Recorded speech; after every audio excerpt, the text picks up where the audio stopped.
Hoy día vamos a tratar acerca de el mintos y cisticercosis. Pero lo más importante de todo esto es hacer la prevención.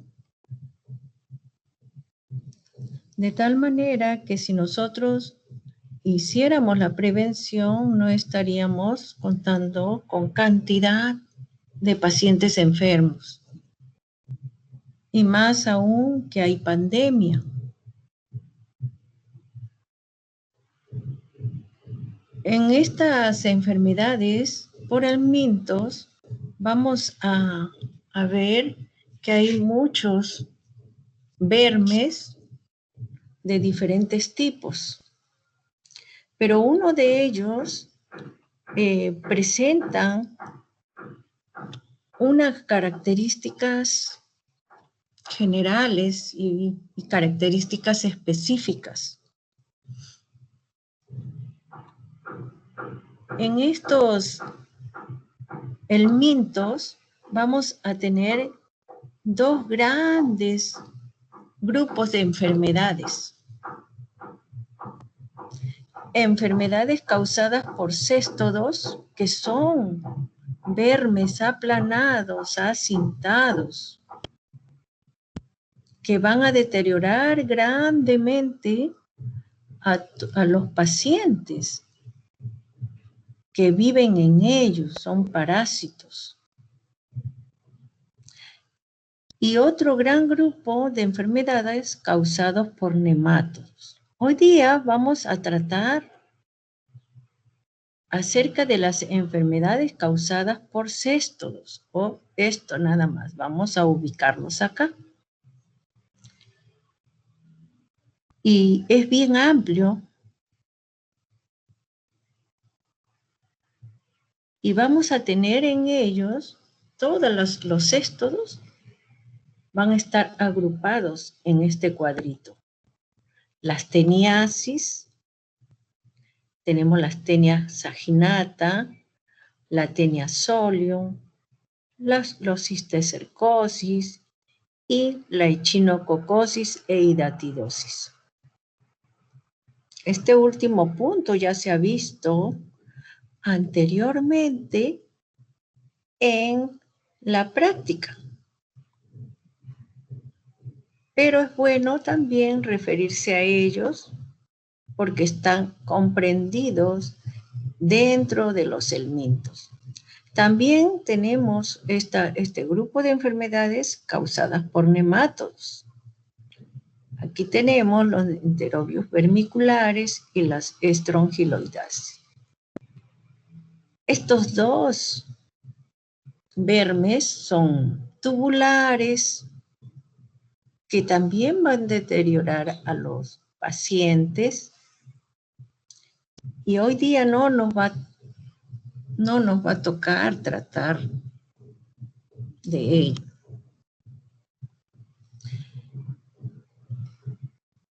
Empezamos primero a qué llamamos teniasis. Si bien es cierto, las teniasis van a involucrar al paciente con una infección intestinal. Y desde allí empieza todo el problema al paciente. Pero ¿quién la causa? Una tenia adulta. El paciente vive, la tenia vive en el paciente y se ubica al inicio en el intestino y por eso causa una infección intestinal, llevándolo incluso a la anemia, al deterioro, al cansancio, a las molestias digestivas, que ya lo vamos a ver. Y van a derivar ellos de que de la palabra el filum, platelmintos, pertenecen a la clase Cestoda y al orden Cyclopilidea. Estas teniasis presentan al género de la Taenia saginata y a la especie, la Taenia solium. Ambas tenias vamos a tratar hoy día uno por uno.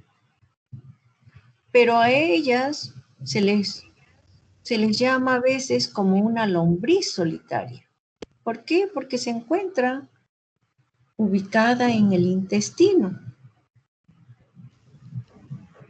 y va a deteriorar a los pacientes. Pero no solamente se encuentran en el Perú, en nuestro campo generalmente, sino a veces también se encuentran en las ciudades, es de distribución mundial y más atacan a los países como nosotros, en desarrollo, en vía de desarrollo. ¿Por qué? Porque no se hace la prevención ni se tienen las condiciones sanitarias. Aquí vamos a tener que la Taenia solium es la que tiene una incidencia más alta que la Taenia saginata. O sea, es más frecuente. Se ven más estas tenias.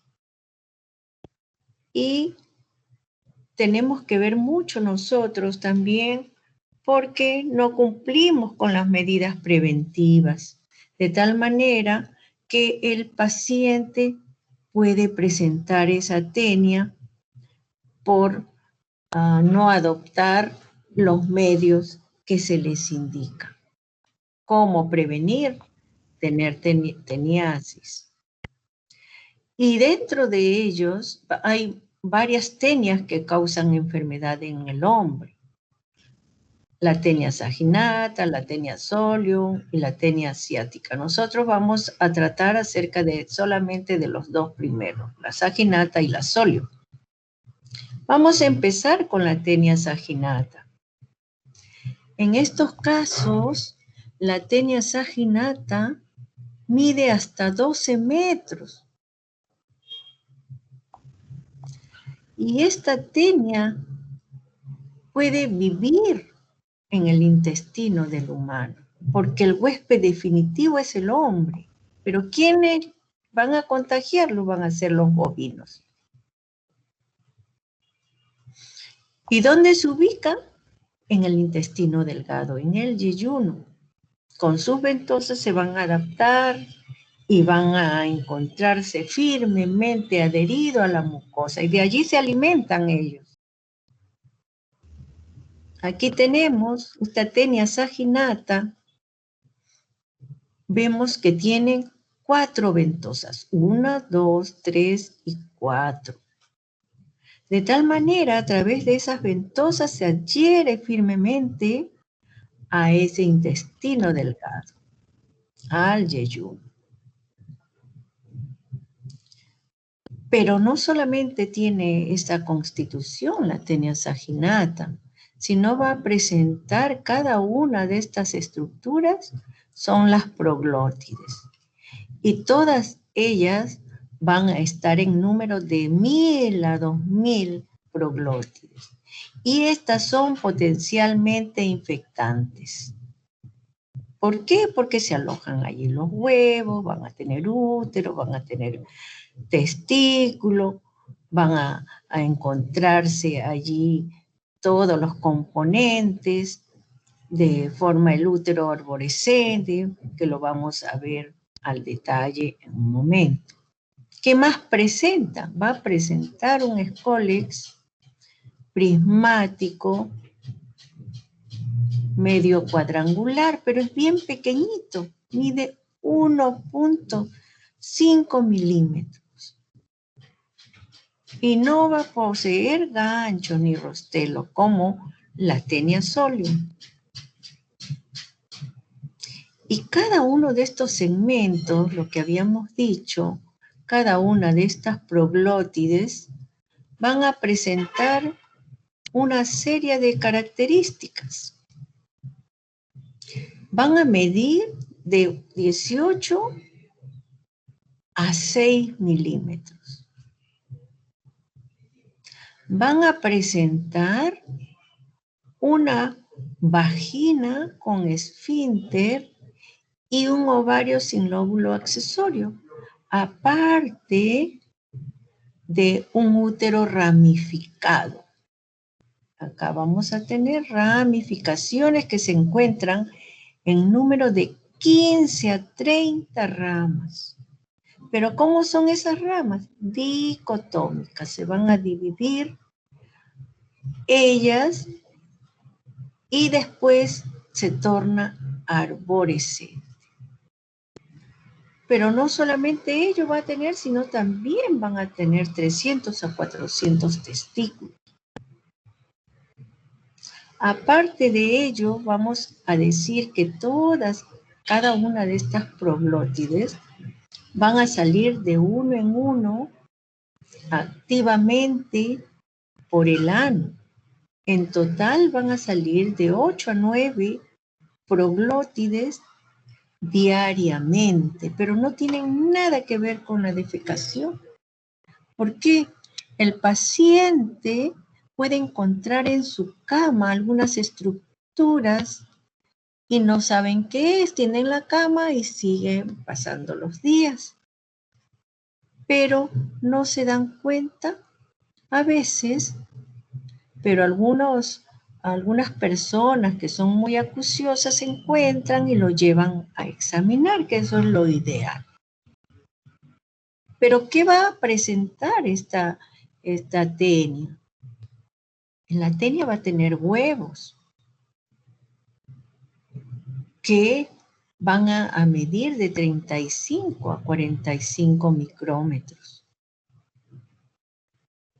que son de aspecto redondeados y de color amarillo marrón, con algunas estrías y un embrión con ganchitos. Aquí vamos a tener los huevos de esta tenia saginata.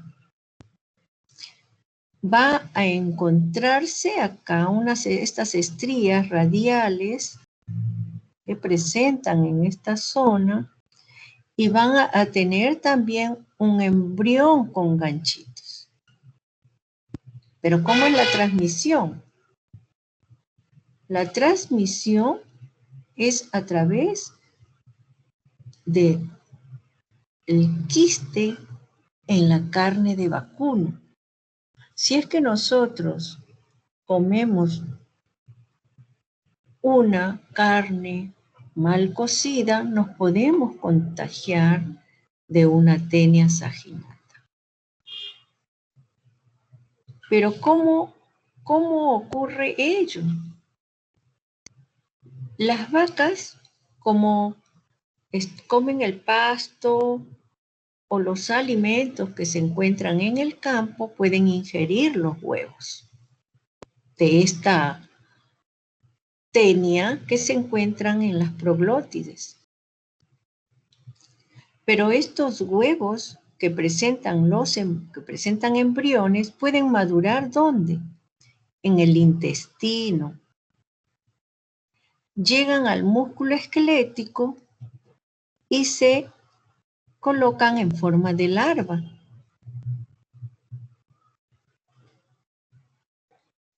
El hombre ingiere esa carne con larvas. ¿Qué es lo que ha ocurrido? Ese bovino también se va a contagiar si es que come esos huevos. Maduran y se pegan al músculo. Y si el hombre no cocina bien la carne, puede comerse esa carne con larvas.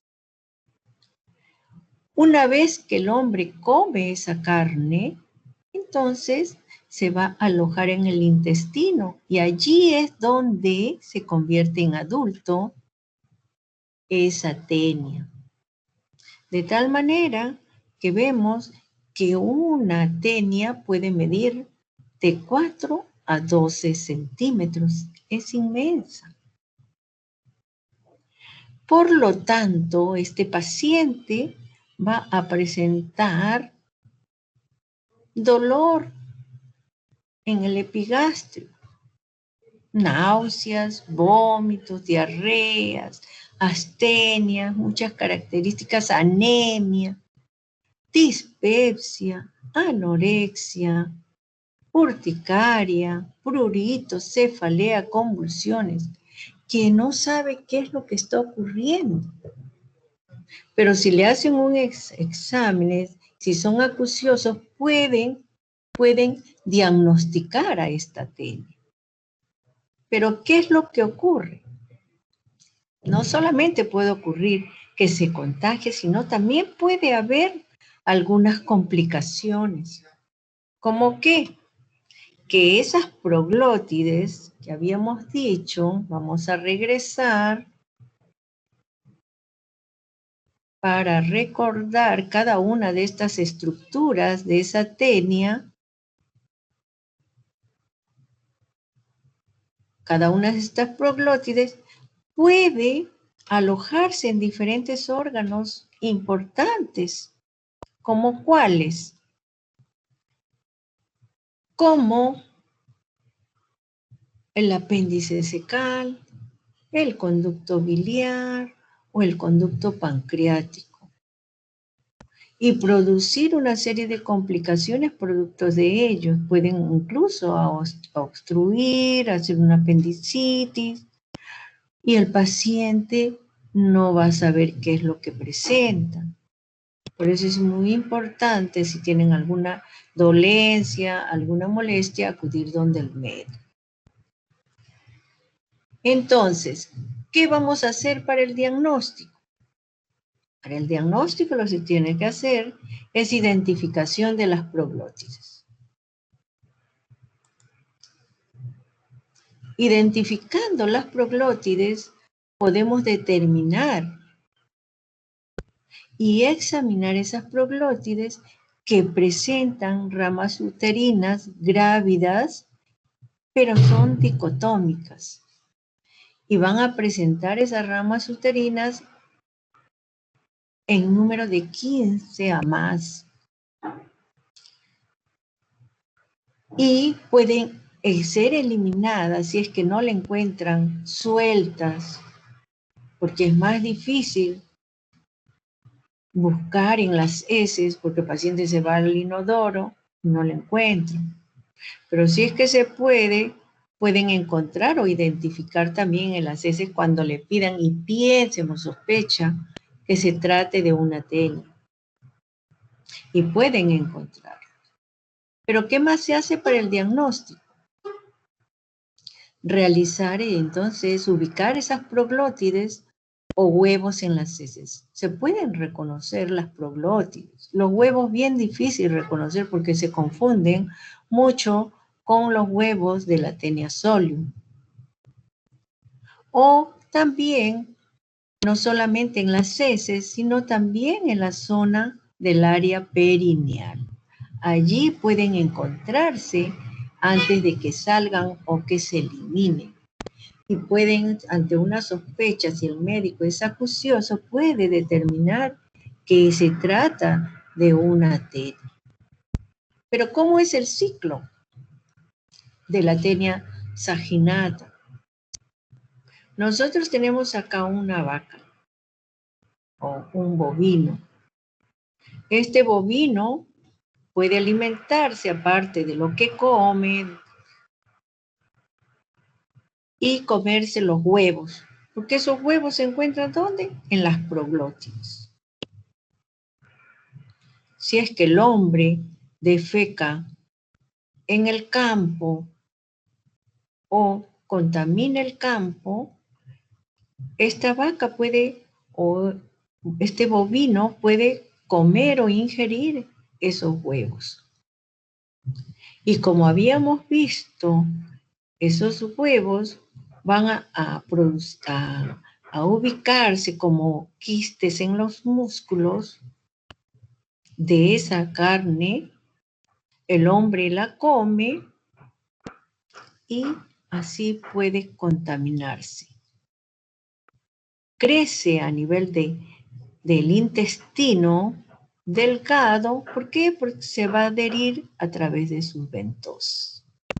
Y así sigue el círculo porque este hombre va a eliminar a través de las heces y puede contaminar a otro bovino. Y así empieza todo.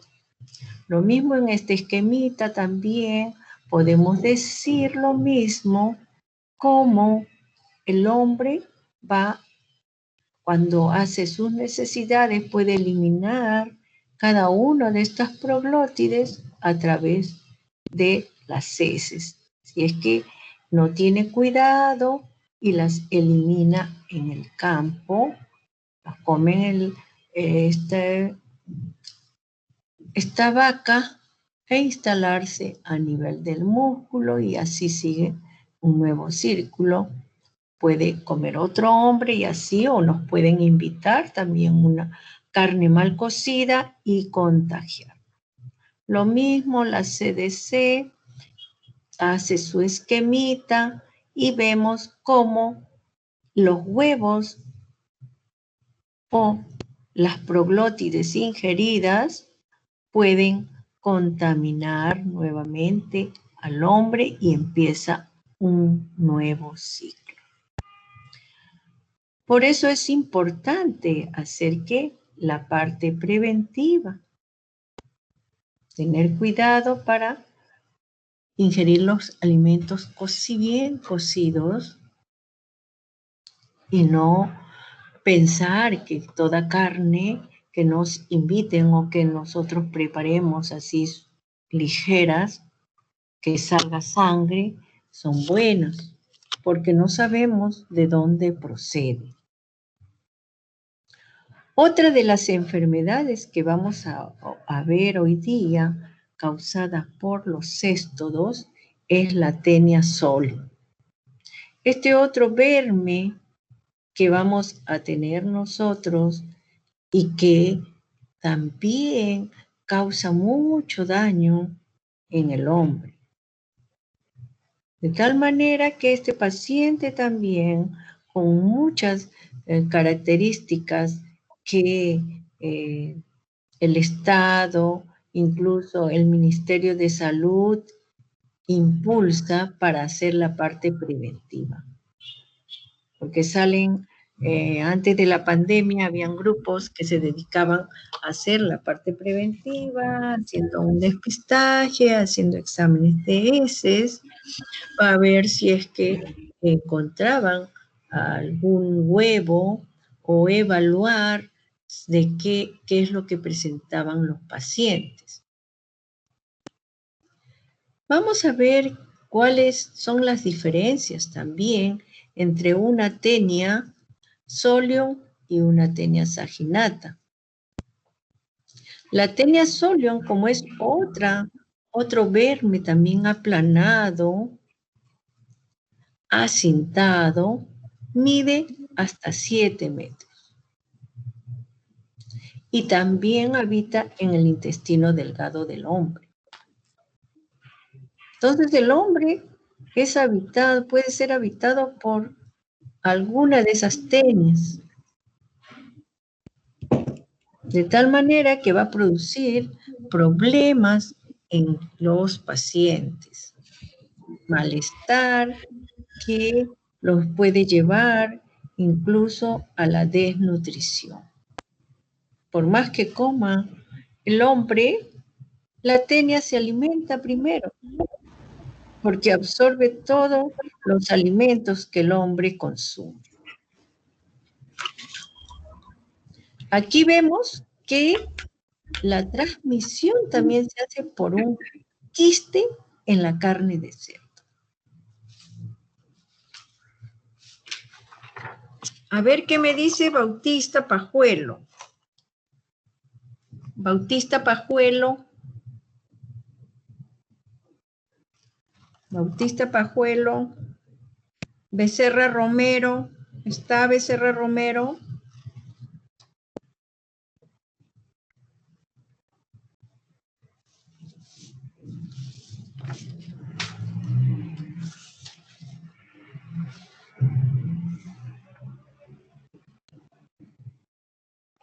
Arias Cargua.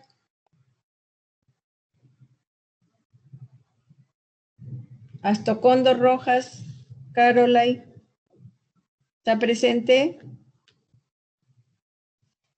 Astocóndor, ¿me escucha? Falta Astocóndor. Avendaño Ramírez.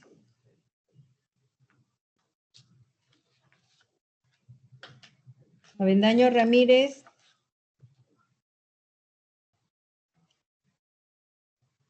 Carazas Marín. Sí, doctora, aquí estoy. Carazas, dígame, la tenia saginata, ¿en qué animal, en carne de qué animal se encuentra? Por la transmisión. Esta es la tenia solium, en carne de cerdo, quiste en la carne de cerdo. Y la tenia saginata, ¿dónde? ¿En qué carne? En ganado vacuno.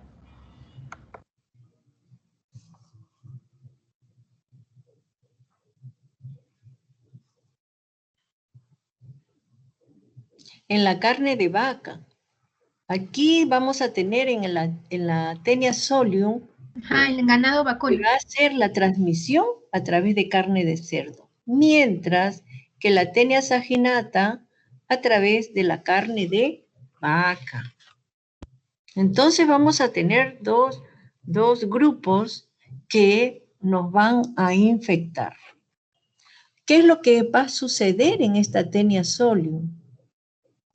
La tenia que se encuentra en el intestino del hombre, una vez que sea infectado, se va a fijar por sus escólex con ganchos. Este tiene gancho, este escólex. A diferencia de la saginata, no tiene ganchos. Nada más a través de su ventosa se instala. En cambio acá, la tenia solium se va a fijar por el escólex con ganchos. O sea, más se agarra. ¿Y qué va a pasar? Que el hombre elimina los huevos o proglótides y va a través de las heces, el cerdo ingiere las heces con vegetales contaminados, ingiere esos huevos con proglótides grávidas que habíamos dicho, o va a contagiarse. ¿Y a dónde? ¿Qué es lo que sucede? Va al músculo de ese cerdo. Una vez que ingiere ese cerdo, entonces todos esos huevos, todos esos alimentos que están en el campo, pero contaminados con huevos o proglótides, entonces también se va a contaminar y van a ir ¿a dónde? A su músculo, al músculo del cerdo, pero primero, ¿qué es lo que sucede? Esos embriones, porque van a tener un huevo, habíamos dicho que el huevo tenía embrión, entonces va a pasar a la sangre de ese cerdo. Luego pasa a los órganos y tejidos y también a músculo, esa larva madura.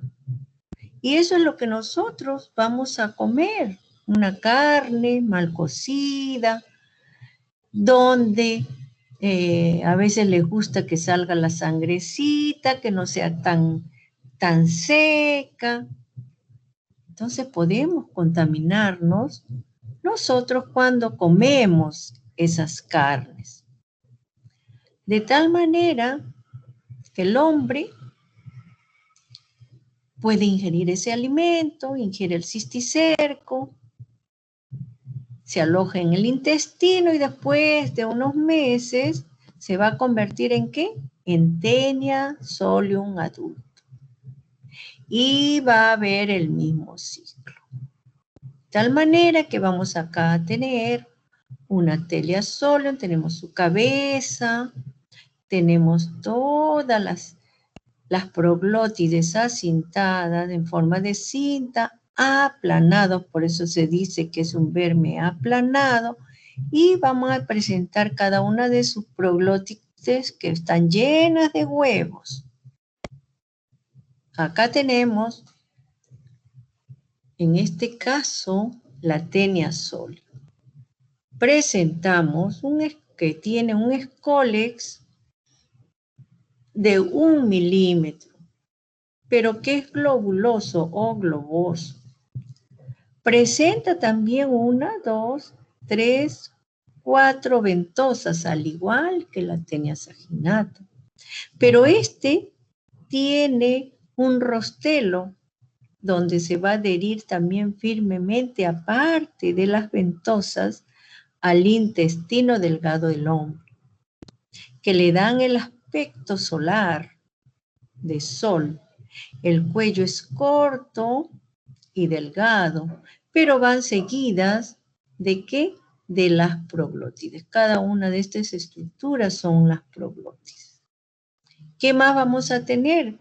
Aquí ya se van a ver menor cantidad de proglótides. Son 900 proglótides, a diferencia de la saginata, que presentaban de 1000 a 2000 proglótides.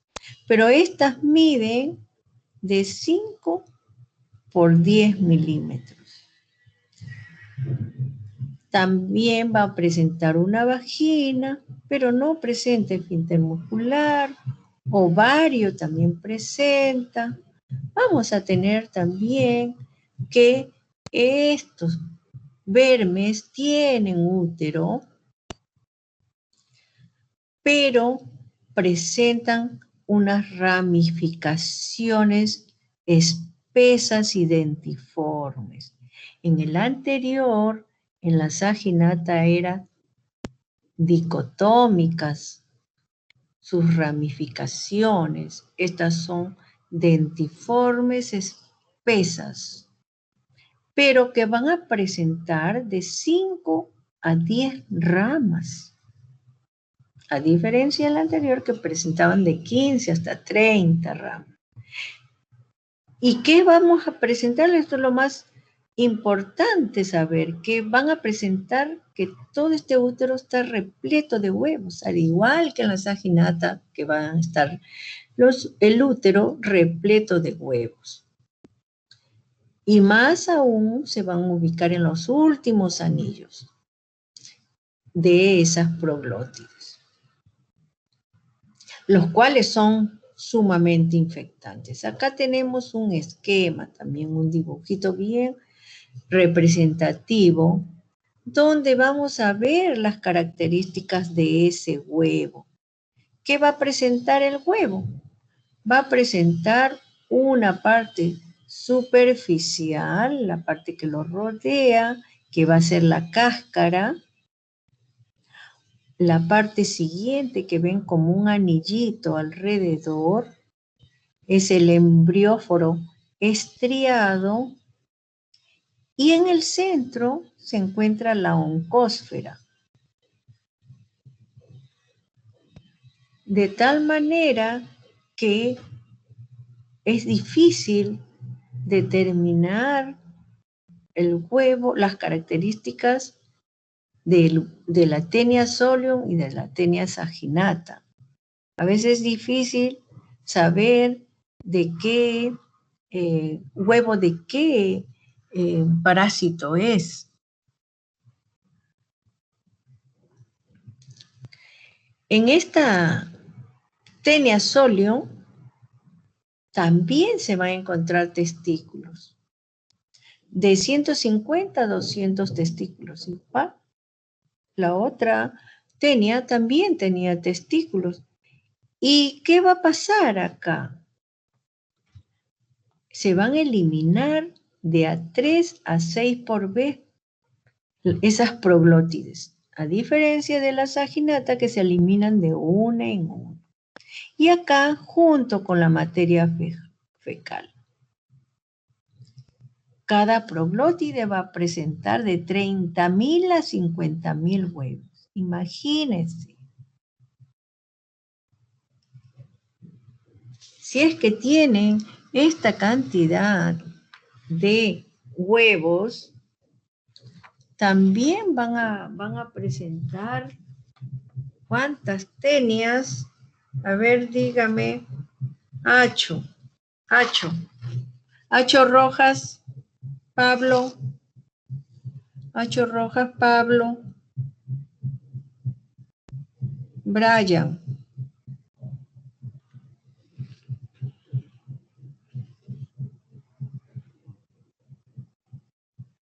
Avendaño Ramírez. Avendaño Ramírez. No han venido, todos están faltos. Vaca Delgado. Vaca Delgado. Falta también, no han venido. Baltasar Carcasi. Baltasar Sí, doctora. Carcasi, escucha. Sí, doctora. A ver, Baltasar Carcasi. Si cada proglótide tiene 30.000 a 5.000 huevos, dígame, si tiene 30.000 en una proglótide, ¿cuántas tenias pueden presentarse?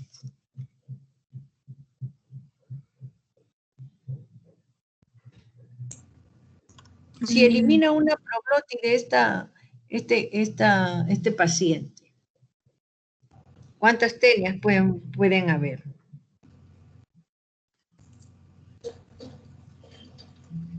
¿Me entendió? No. No me entendió la pregunta. ¿Podría repetir? Si un paciente presenta una tenia solium y elimina proglótides por el ano, se hace una deposición en el campo y se dice que elimina de 3 a 6 por vez. Vamos a suponer que elimina 3 proglótides en el campo. ¿Cuántas tenias podrían quedar en el campo? Supuestas futuras tenias, porque son las proglótides que están eliminando, con huevos. Ah, ya. Sería 90.000. 90.000. Así es, así es. Imagínense la cantidad de infección que puede tener el ser humano, las personas que se sientan en el campo, que no toman las medidas de higiene, dice que coman esas verduras sin lavarlas bien, ¿se pueden contaminar o no? Claro que sí se van a contaminar, de tal manera que todas estas proglótides son potencialmente infectantes. Y vemos, gracias, que el huevo de la tenia saginata y la solium son indistinguibles. Generalmente no se puede, casi son iguales. Pero ¿cuál es el ciclo vital de esta tenia solium? Los seres humanos, al ingerir la carne de cerdo mal cocida o carne cruda, entonces van a comer esa carne de cerdo con cisticerco y en el intestino esos quistes se van a evaginar.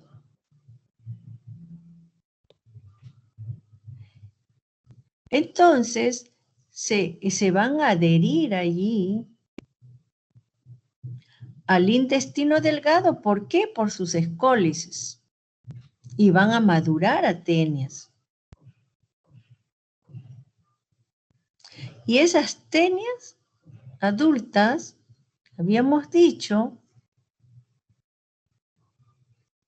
también se pueden desprender y eliminar. Pero todas esas proglótides migran a través del intestino y se van hasta el ano y para eliminarlas. Estas se desprenden. Y habíamos dicho que en las tenias solium, a ver, Baltasar Carcasi. Dígame, Baltasar Carcasi. Sí, doctora. Dígame, si es que en esta tenia solium, ¿de cuánta cantidad de proglótides se desprende? ¿De a una o son varias? Son varias. Son varias. Habíamos dicho que se eliminan de 3 a 6 proglótides por vez, junto con la materia fecal. Entonces, vamos a tener que esto cada vez, y eso es por día, por vez. Si son todos los días, imagínense cantidad que se excreta. Cantidad de huevos y cantidad de proglótides. Entonces, una vez que se desprenden las proglótides con los huevos, entonces salen del huésped definitivo, que es el humano, a través de las heces. Y si es que el hombre hace las heces en condiciones insalubres en el campo o en las verduras o en los alimentos que nosotros no los vemos, no sabemos quién nos traiga ni en qué condiciones nos traigan las verduras, ni los cerdos comen cualquier verdura que haya en el campo. Y si es que están contaminadas con los huevos o las proglótides también que contienen los huevos, entonces se contaminan. Así es como se pueden contaminar también los cerdos o los humanos, si es que se comen alimentos también en malas condiciones, sin las condiciones de higiene. Entonces, al ingerir esos huevos embrionados o proglótides grávidas, entonces se van a infectar. Y esa es la forma como se van a incubar en el intestino, van a liberar las oncósferas que penetran a la pared intestinal. Vamos a ver un ratito el dibujito anterior para que puedan comprender. Entonces, acá tenemos todas las partes del huevo. Se va a salir la cáscara, que se encuentra en la parte posterior. Va también el embrióforo estriado y se va a quedar la oncósfera. Es la parte central. Entonces se va a desprender de todo, por eso se dice, se invagina, que va a desprenderse y eso es lo que va a viajar. ¿A dónde viajan las oncósferas? Por el torrente sanguíneo. Viajan a cualquier lugar, a los músculos estriados y se van a colocar allí. Puede irse al encéfalo, al hígado, a otros órganos, donde se van a convertir en cisticercos. Y estos pacientes pueden producirse entonces la cisticercosis, porque se van a ubicar en cualquier lugar, lejos del intestino, en cualquier zona. Entonces vemos cómo nos podemos contaminar. Acá tenemos también un esquemita del ciclo vital y vemos nuevamente al hombre, el hombre que no cumple buenas condiciones ni de higiene, va a defecar en el campo, elimina en el campo las proglótides, habíamos visto, y libera ¿a quién? Al huevo. El cerdo come o ingiere estos huevos y las oncósferas, porque se desprenden de todo y solamente entran las oncósferas por el torrente sanguíneo y se va ¿a dónde? Al músculo. Lo mismo puede suceder con el hombre. El hombre come también alimentos mal cocidos o de repente verduras contaminadas con los huevos o estas proglótides con huevos. Igualito va a suceder va a llegar al hombre, come estos huevos, van a pasar, se desprende de todas las parte externa y llega solamente la zoncósfera y pasa a la vía que vamos a tener, que van a penetran por la pared intestinal y se van por la sangre y llegan ¿a dónde? A los músculos. Se convierte entonces en cisticerco humano. Acá un cisticerco porcino, cisticerco humano. Y nuevamente el hombre, otro hombre puede consumir y así nuevamente se van a infectar. Y vamos a tener de esa manera cómo el hombre se puede contaminar. Acá tenemos también una de las características, unas diferencias entre la Taenia saginata y la Taenia solium. Ambos tienen ventosas, 4 ventosas. La Taenia solium tiene ganchos y rostelos, mientras la Taenia saginata no tiene ganchos. Y también, nuevamente, solamente para ver la diferencia y ver cómo el ciclo vital hemos visto también, cómo la Taenia saginata va a presentarse por contaminación ¿de quién? De carne de vaca, mientras las de solium por la carne de cerdo. Podemos ver que se contaminan a través de ¿qué? De los huevos grávidos, de esas proglótides grávidas, de ambos. ¿Y qué es lo que sucede en el hombre? El hombre va a presentar características digestivas, molestias digestivas, no quiere, si es niño, no quiere ir a la escuela, tiene dolor epigástrico, vómitos, náuseas, diarreas. Puede presentar incluso también que molestias, anorexias, dispepsias, anemia marcada, débil en el pensar, le da sueño, de tal manera que ese paciente se desnutre cada vez más. Esta Taenia solium, para el diagnóstico vamos a tener que revisar que las proglótidos o los huevos en las heces. Entonces, con un examen de heces podemos también determinar que se trata de una Taenia. O de repente, un examen, si no se está muy claro, con un examen de la región perianal, podemos encontrar las proglótides o los huevos de esa Taenia. Es bastante si es que encontramos proglótides o huevos para determinar que se trata de una teniasis, que ese paciente tiene una Taenia.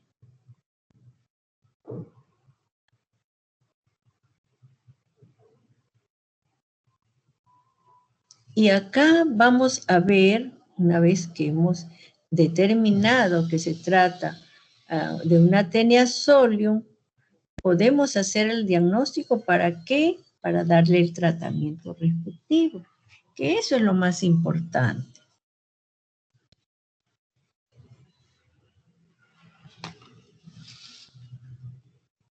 A ver, Arquinigo lavado, Ingrid.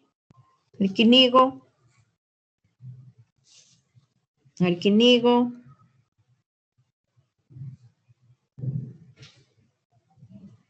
Arias Carguas. ¿Ha venido? Sí, doctora. Arias.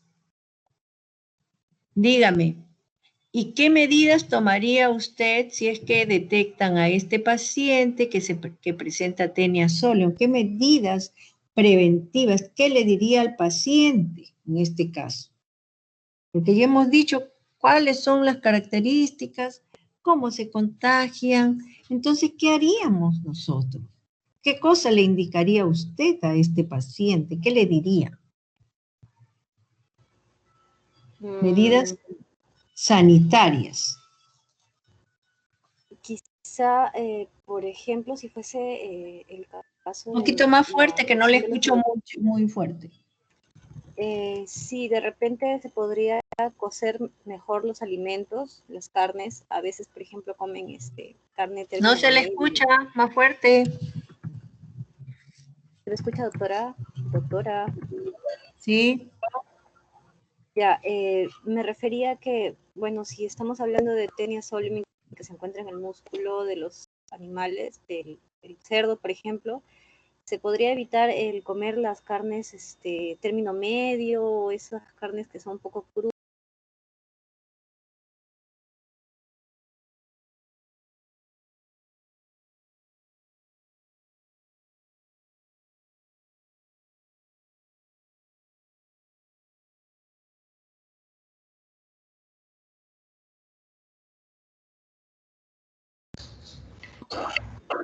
Doctora, se le ha apagado su audio. Sí, doctora, no me di cuenta que estaba con el audio apagado. Estaba hablando de cocer mejor los alimentos, lavar mejor las verduras, comer la carne no en término medio, por ejemplo, hay personas que comen carne de término medio, sino bien cocida. Lavado de manos también importante siempre. Doctora, ¿se me escucha? ¿Se me escucha? Sí, se te escucha, Nelia. Doctora, se ha desactivado su audio.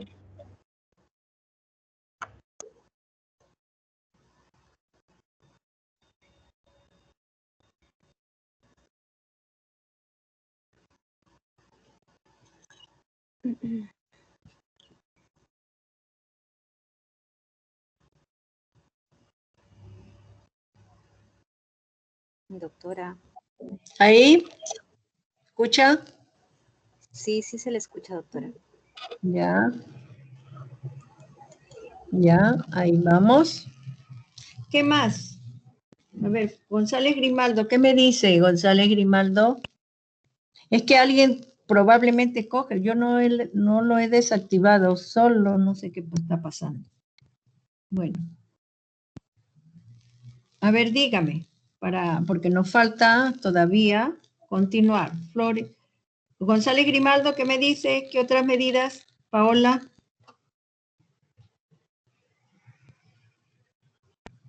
Paola.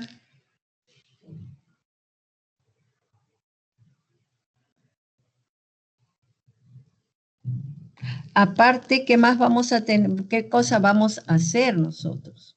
¿No?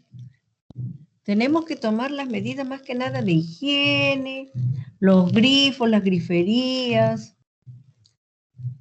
Debemos del cuidado más que nada de no contaminarnos con carnes mal cocidas, lavarnos bien las manos, entre otras características que vamos a ir detallando poco a poco.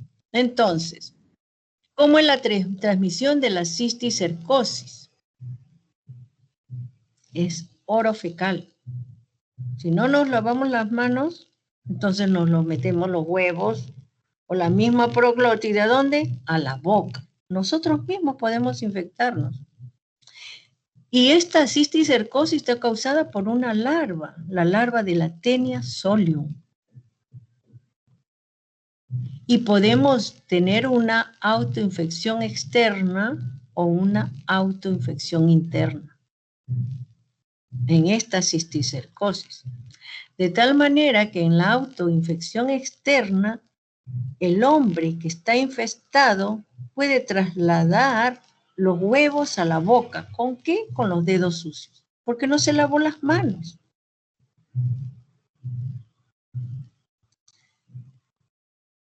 Los anillos maduros también, una autoinfección interna también puede ser a través de los anillos maduros de la Taenia que llegan al estómago. ¿Por qué? Por reflujo del hombre. Pacientes que padecen de reflujo también puede llegar esa de esa Taenia con todo el contenido intestinal. Y nuevamente empezar el nuevo ciclo. En este cisticercosis, el agente infeccioso, ¿cuál es? La fase larvaria de la Actenia solio. Eso lo habíamos visto. Y el periodo de incubación puede ser de 3 meses a 3 años para lograr determinar que se instale en una cisticercosis. Habíamos visto que había una cisticercosis a nivel del animal o del cerdo o también del hombre. En el hombre también se pueden encontrar incluso nódulos con calcificaciones que piensan que es un tumorcito y no, es un cisticerco. ¿Y dónde es más frecuente? Más frecuente, una mayor incidencia en el Asia. Nosotros tenemos en la América Central y del Sur, especialmente en las zonas rurales. Y en los lugares donde los cerdos deambulan y comen las heces humanas. Están por su cuenta los cerdos, los dejan que coman donde sea, en las basuras, que no tienen unas buenas condiciones de higiene. Entonces ellos son los que nos van a contaminar. En los países musulmanes son raras, dice, porque prohíben comer carne de cerdo. Y en estos casos, en la cisticercosis, los vehículos de la transmisión, ¿qué es? La tierra, las frutas, las verduras contaminadas, los cerdos, las moscas o la contaminación fecal oral. Todo eso, de esa manera se puede contaminar el hombre. Entonces, ¿cómo haríamos la prevención? Cortando esa cadena en cada una de ellas, lavando las frutas, las verduras, a pesar que digan que están limpias, y los alimentos también bien cocidos, y evitar, ¿no?, contaminarnos también si es que estamos en el campo, lavarnos las manos. ¿Qué es lo que sucede?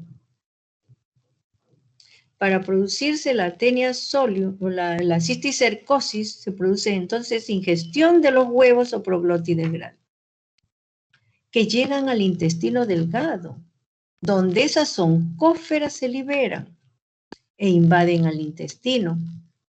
Una vez que invaden al intestino, esas oncóferas liberadas van a atravesar la pared intestinal. Migran a los músculos estriados, cerebro, ojo, hígado y otros, donde se van a desarrollar los cisticercos. Y el reservorio, ¿quiénes son? Los cerdos y nosotros los humanos. Allí se van a instalar. Esa ingestión de los huevos o proglótides graves van a llegar ¿a dónde? Al intestino delgado. Ellos los atraviesan a través de las oncóferas y así sigue su ciclo. Aquí tenemos en cisticercosis, vamos a tener que, si es que el hombre ingiere también habíamos visto, ¿no?, las proglótides o los huevos contaminados, va a seguir el mismo ciclo igual que el cerdo. Come esos alimentos contaminados que pueden estar en el campo o se alimentan con manos sucias, de repente cogen las verduras, no las lavan y se las comen, o cogen la carne mal cocida también igual. Lo mismo va a suceder con el hombre. El hombre come estos alimentos mal cocidos, la carne cruda o mal cocida, también se contamina el hombre. Y así se puede producir la cisticercosis. Pero ¿qué es lo que va a presentar el hombre una vez que presenta cisticerco?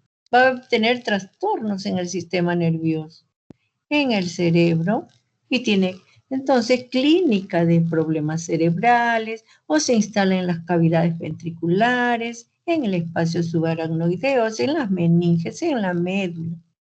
De tal manera que el hombre puede incluso hasta tener epilepsia, presión hipertensión intracraneal, cefalea, psicosis que muchas veces le confunden con problemas psiquiátricos y no saben que presenta un cisticerco en su cerebro. Por eso es muy importante tomar las medidas preventivas para evitar eso. Deterioro mental, pérdida de la memoria, confusión y síndrome meningo. Pueden pensar que presenta otra patología y no que presenta estas alteraciones. De tal manera que nosotros podemos prevenir, pero no solamente ello va a tener, sino también compromiso de extremidades inferiores. Y va a presentar cambios. ¿Por qué? Porque tiene un síndrome medular. Y si hay un síndrome medular, entonces se ha comprometido la médula. Puede haber incluso cambios sensitivos, parálisis. De un momento a otro el paciente ya no puede caminar, está postrado, tiene problemas motores, problemas sensitivos, ya no siente también incluso el dolor o cuando le pinchan, le hacen una serie de exámenes, no, pero se olvidan de que puede presentar, por eso hay que hacer una historia completa, antecedente de haber comido carne también, porque a veces no le preguntamos, examinamos todo. Pero en cualquier lugar puede encontrarse ese cisticerco, en los ojos también, puede perder incluso hasta la visión. Compromiso visual, cualquiera de esas estructuras puede estar comprometida, desde un morvítero hasta la órbita. De tal manera que la clínica depende dónde está ubicado el cisticerco. Y vemos que de los 50 millones de personas afectadas por epilepsia, en el mundo van a estar comprometidos, entonces un 80% de todas estas personas van a presentar epilepsia, de esos 50 millones. Es bien alto. ¿Y más dónde van a vivir? Así como nosotros, países de ingresos bajos y medianos, bajos. Y por lo tanto, vamos a tener que la tenia solium es la causa más frecuente que la saginata y se encuentra en un 30% de los casos de epilepsia, ocasionados ¿por qué? Por tenia solium. Por eso es importante estudiar de cuál es el origen, para qué, para darle tratamiento. No sintomático, nada más le dan sintomático y no saben el origen. Eso no es la gracia. Sino un boticario también le puede dar cualquier cosa. Por eso es importante hacer una buena historia clínica. Y buscar donde hay cerdos en libertad, que viven cerca de las personas. Así se puede contaminar esa persona. ¿Y qué diagnóstico? ¿Cómo hacemos el diagnóstico? Vamos a pedirle serologías de sangre, la ELISA, PCR, inmunoblot. También le pedimos radiografía porque podemos encontrar también cómo ubicar el cisticerco, anticuerpos también, anticisticerco. Y el diagnóstico lo hacemos con la presencia del parásito en la biopsia. Porque les traen un tumorcito que le molesta, que se encuentra en la piel, acá en la extremidad superior, en la extremidad, en cualquier lugar, le pueden hacer la biopsia y encuentran el parásito. Y así es como lo diagnostican. O que le encuentren calcificaciones a través de la resonancia magnética, o de repente con un TAC, y pueden determinar y sospechar que se trata de un cisticerco. Pero ¿cuáles son los factores de riesgo? Consumir, entonces, alimentos contaminados con tenia solo, carne de cerdo, frutas, verduras, o cocción insalubre de los alimentos. Si no se cocinan bien los alimentos y si no se lavan bien los alimentos, entonces podemos contaminarnos no solamente de Taenia solium o de cisticercosis, sino de otras patologías. Por eso es importante ahora mismo, con el coronavirus también tenemos que tomar las medidas preventivas. ¿Qué vamos a hacer? Medidas higiénicas, ingesta de carnes bien cocidas. Eso es lo fundamental. Y para ver algo sobre la hidatidosis. Acá hemos visto ya unas enfermedades, entonces habíamos visto primero la Taenia saginata, la Taenia solium, la cisticercosis y la hidatidosis. En esta hidatidosis tienen varios sinónimos: echinococosis, quiste hidatídico, enfermedad hidatídica, zoonosis hidatídica. Pero a pesar que es rara, existe y puede causar una serie de alteraciones.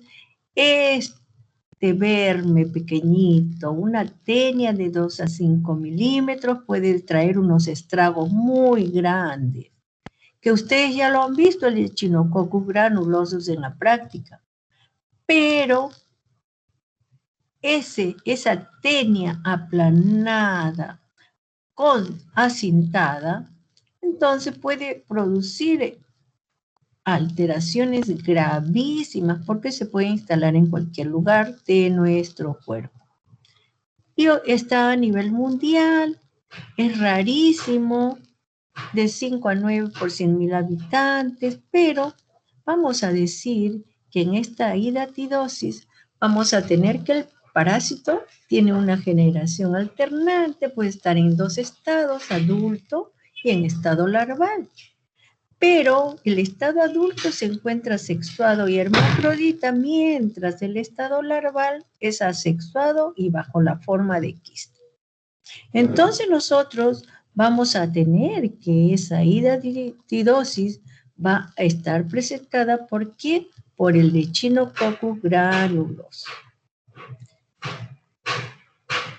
Y el huésped definitivo de esta hidatidosis son los carnívoros, el perro, el zorro, los animales que se encuentran en el campo. Y el huésped intermediario vamos a tener también al hombre, aparte de los vacunos, los ovinos y el porcino. Entonces nosotros estamos ubicados como huésped intermediario, pero nos hacen mucho daño. ¿Y qué es lo que vamos a ver en esta hidatidosis? Que ese Echinococcus granuloso requiere de 2 hospederos mamíferos para completar su ciclo de vida. Y uno de ellos va a estar, entonces uno de los hospederos va a ser el perro, el mejor amigo del hombre, donde desarrolla la fase adulta. Y el hospedero intermediario se van a encontrar los ovinos, la vaca, los caprinos, las cabras, los cerros, los guanacos, caballos, ciervos. Y allí se va a desarrollar la fase larvaria del quiste hidatídico. Entonces, vamos a tener nosotros que van a haber 2 hospederos definitivos e intermediarios. ¿Y qué es lo que va a pasar? Que estos carnívoros, los carnívoros que pueden ser, puede ser un cerdo, un ovino, puede comer unas vísceras contaminadas y pueden también enfermarse. Entonces, vamos a tener, si es que en el campo o en los lugares donde matan a los animales, pueden echarle las vísceras contaminadas a los perros sin cocer y ellos se pueden contaminar.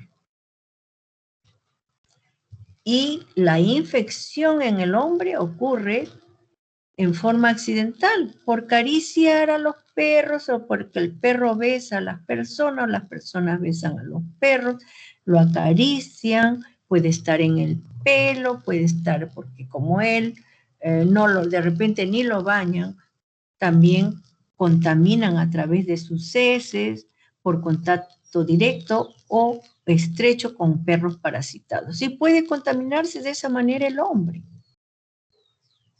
Los huevos del parásito pueden llevarse a través de los alimentos contaminados. Si es que no se lavan las manos, también el hombre se contamina. Y de esa manera se pueden contaminar. Entonces, el paciente va a ingerir los huevos en las heces de los animales. O sea, las heces de los animales van a llevar a esos huevos. Y el hombre se puede contaminar si es que no se lava las manos. ¿Está ubicado dónde? En el pelaje de los perros u otros animales. Se lo acarician, lo tienen en sus casas, se suben a los muebles, están por todos sitios. Y cualquier persona que puede coger esos lugares contaminados se contagia. Se incuba en el humano, en su intestino, y va a liberar las oncóferas. En forma inmadura, que es la forma inmadura del parásito. De tal manera que de esa manera se va a contagiar. Esas oncóferas van a entrar en la pared intestinal. Van a migrar a través de la circulación, se alojan en el hígado, los pulmones, al encéfalo, al hueso u otros órganos. Y así se puede contaminar, pero en los tejidos se van a formar los quistes, que van a crecer lentamente durante varios años. ¿Y qué va a formar? Los quistes hidatídicos. De esa manera, el hombre se puede contaminar. De repente, llega una paciente a algún lugar y la encuentran, le hacen casualmente, o de repente tiene síntomas y le encuentran un quiste, y se trata de un quiste hidatídico.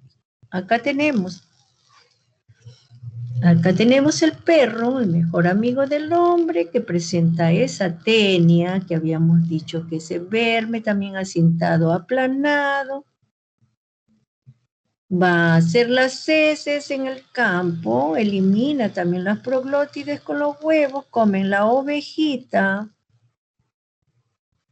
y puede también contaminar, encontrarse allí en su carne. Habíamos visto, esas oncóferas se pueden situar en cualquier lugar, como acá, y se forman los quistes hidatídicos.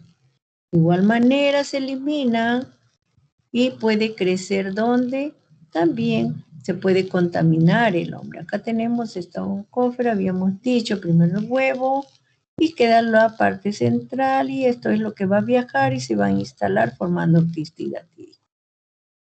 ¿Qué es lo que vamos a tener nosotros en el caso de la hidatidosis?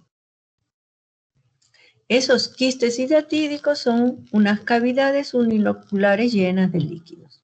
¿Y qué va a contener? Todos los protoescolis, pequeños con capacidad infecciosa. ¿Por qué? Porque ahí hay un líquido folicular, un líquido donde van a estar allí todos los escoles. Los quistes son muy grandes, pueden llegar a ser muy grandes y contener más de 1 litro de líquido hidatídico, que contiene millones de protoescolis. Y si se rompe puede ser una catástrofe en ese paciente. Si es que lo operan, lo cortan, entra en la sala de operaciones, todos se infectan y es terrible. Es una emergencia. Y a menudo se forman quistes hijos en los quistes primarios o fuera de ellos. ¿Qué es lo que a dónde se van a localizar esta hidatidosis? En el hígado, en el pulmón, peritoneo, hueso, riñón, vaso, en cualquier lugar de la economía. Y vamos a hacer el diagnóstico mediante pruebas serológicas, exámenes de líquido del quiste, hemograma completo para determinar eosinofilia o estudios por diagnósticos por imágenes. Y en estas pruebas serológicas como enzimo inmunoensayo, inmunofluorescencia y hemoaglutinación indirecta. Son útiles si es que estas pruebas son positivas, por eso es que es necesario solicitarlas. Pero no solamente podemos hacer diagnóstico a través de esos exámenes, sino a través de la tomografía computarizada, la resonancia magnética, a través de los hallazgos ecográficos. Pero tenemos que identificar también a los quistes, hijos, la arenilla hidatídica, los protoescólisis, los detritos. Eso es lo importante, determinar para ver que se trata de una hidatidosis. ¿Qué vamos a tener nosotros acá para el diagnóstico? La presencia de la arenilla hidatídica en el líquido aspirado de ese quiste. Allí podemos confirmar el diagnóstico para saber que se trata de un quiste hidatídico.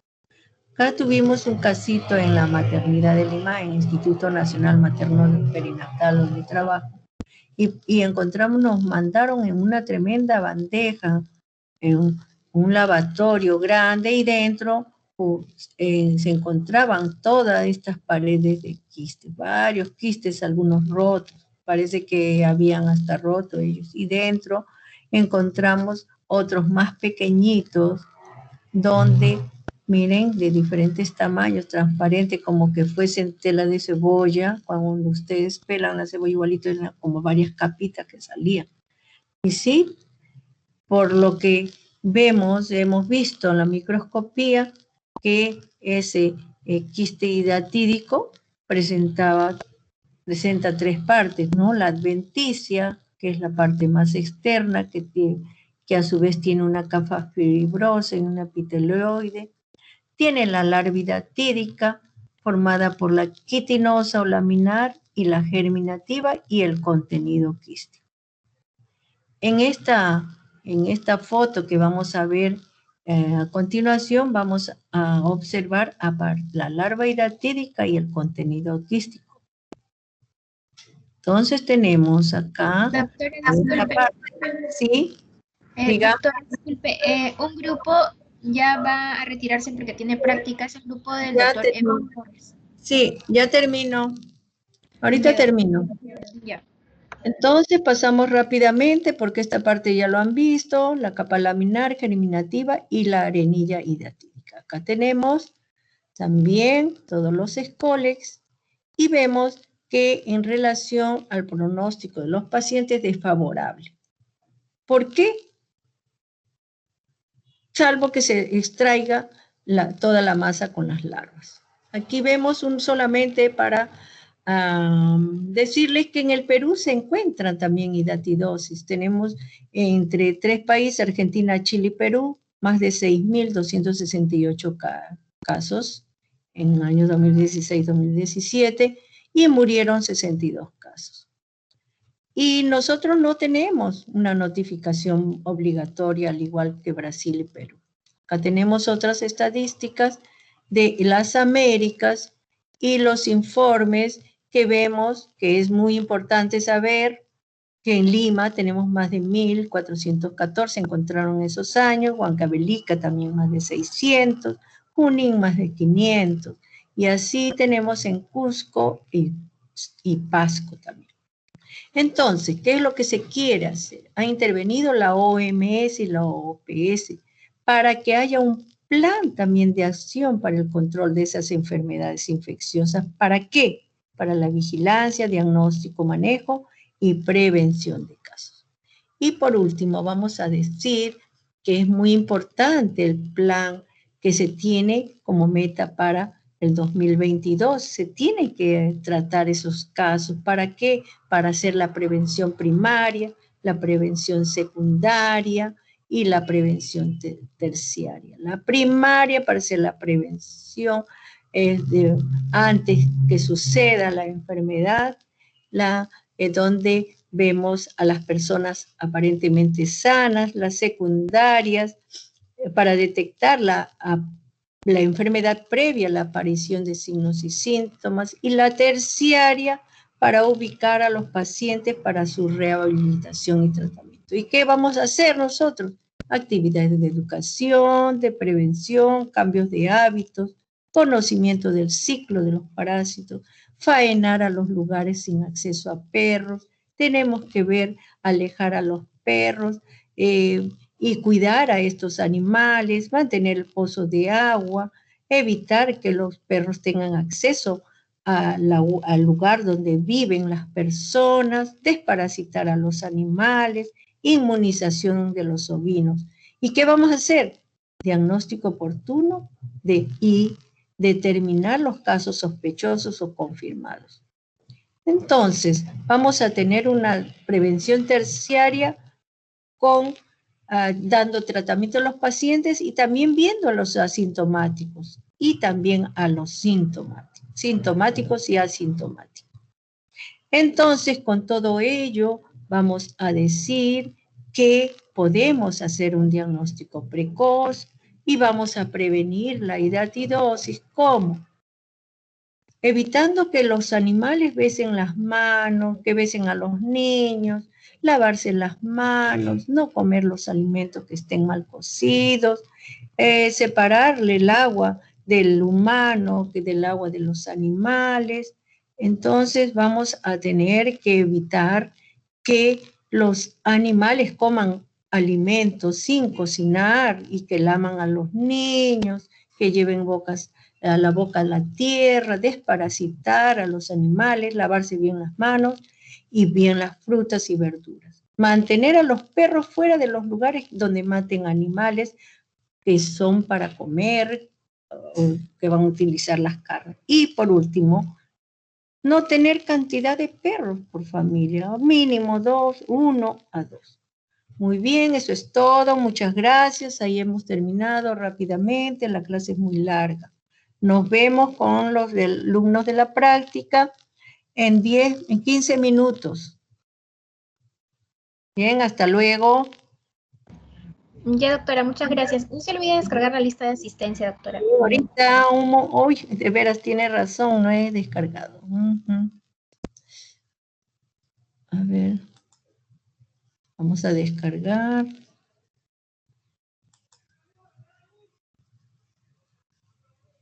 No he descargado.